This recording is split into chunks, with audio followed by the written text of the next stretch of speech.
Hai semua, Natasha di sini.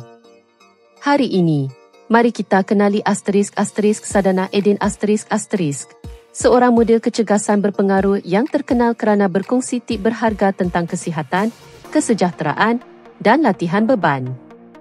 Minatnya terhadap gaya hidup sihat jelas terlihat dalam dedikasinya terhadap rutin latihan harian serta motivasi yang diberikannya kepada para pengikutnya.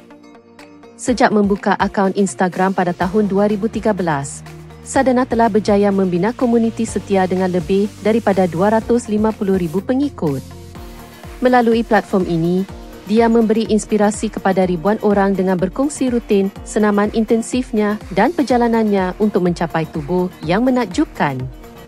Sebelum memulakan sesi latihannya, Sadana sentiasa memberi keutamaan kepada persiapan yang teliti, termasuk senaman mobiliti untuk memastikan kawalan pernafasan yang baik dan berkesan.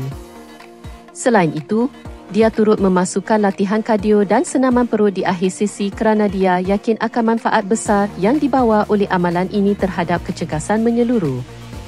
Tubuh Sasa Sadana bukan sekadar hasil daripada genetik yang baik, tetapi juga bukti komitmennya terhadap latihan beban serta disiplin yang tinggi dalam rutinnya.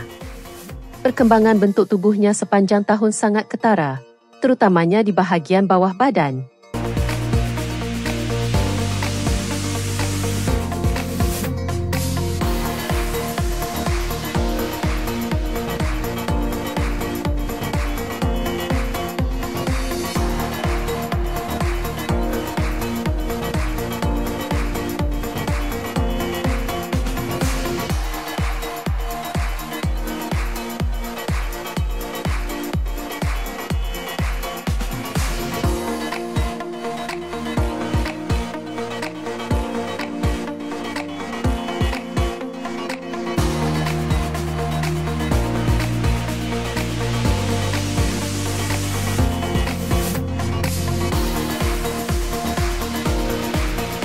Menjadikannya inspirasi kepada ramai orang yang mengikutinya.